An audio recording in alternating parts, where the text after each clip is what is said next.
So you want to start a YouTube channel and you don't really know what to do.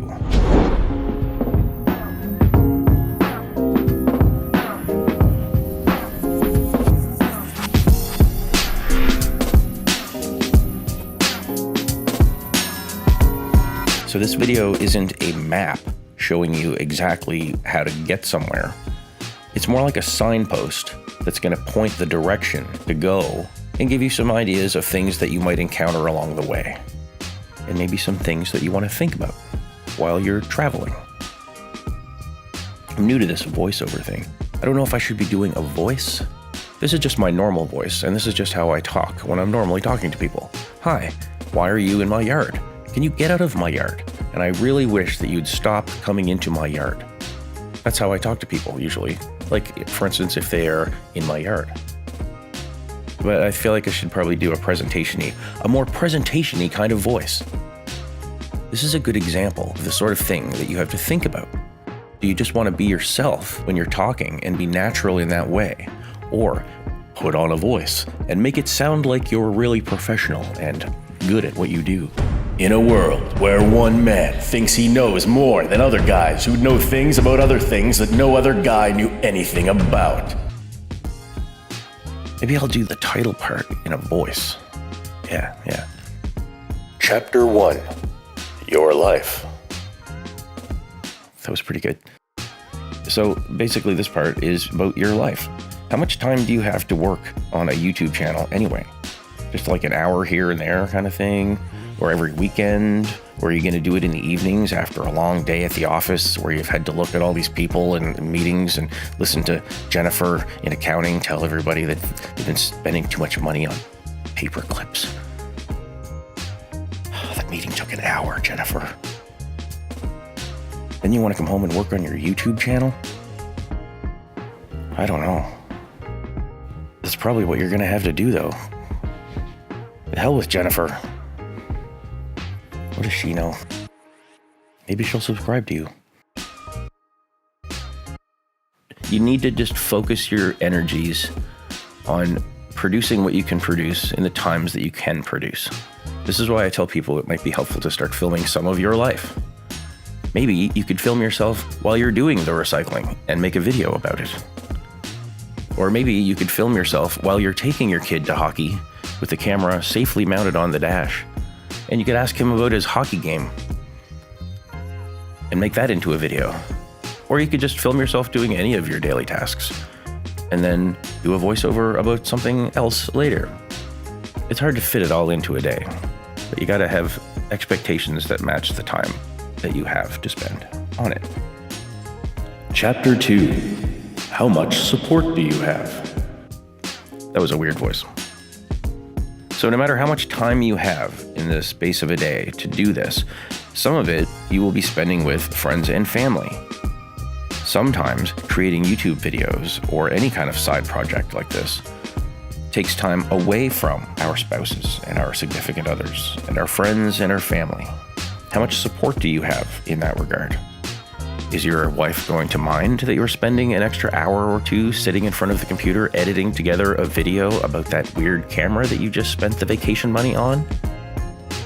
Is your husband going to be annoyed because you're sitting in the bathroom again for another hour before we have to leave for work, making a makeup video that you're going to spend the rest of the evening editing?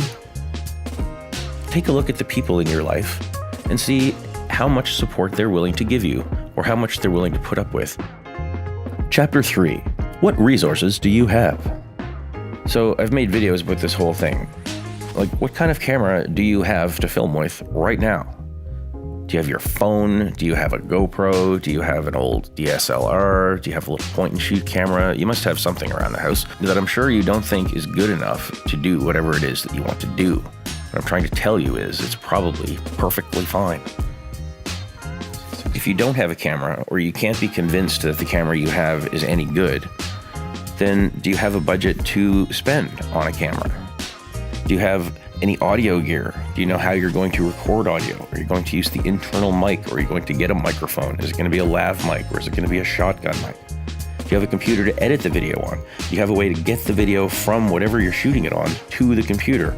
Do Do you have a way to store the files? Do you have a way to use sound libraries and music? Do you have access to that stuff? Do you have any budget to spend on additional equipment and additional things that you might need and services and accounts?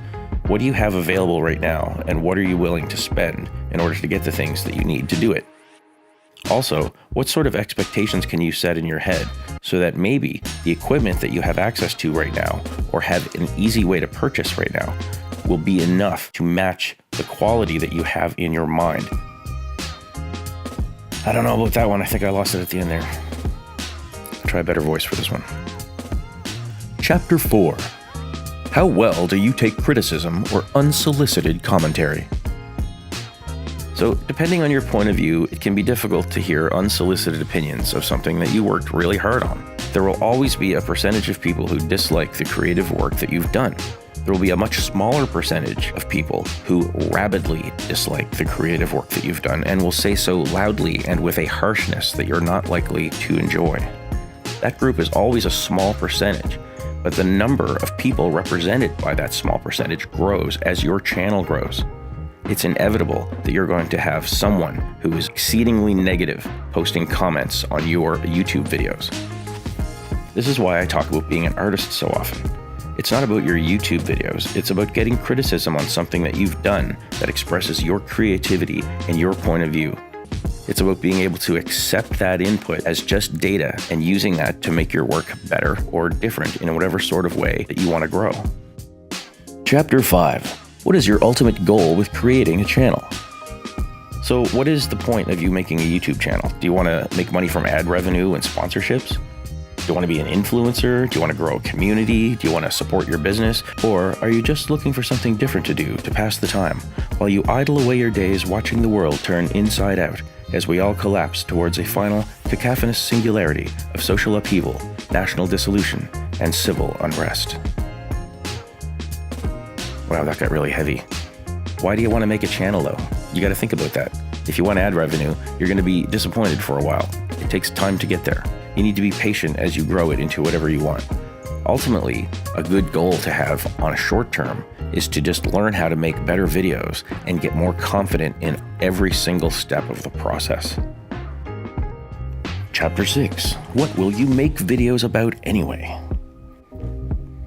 Will you make videos about one specific topic or a few different topics? Will you make just random topics? In the old days, there used to be TV shows like The Carol Burnett Show, and they were called variety shows, and they had a lot of different funny things in it, and you never really knew what you were going to get.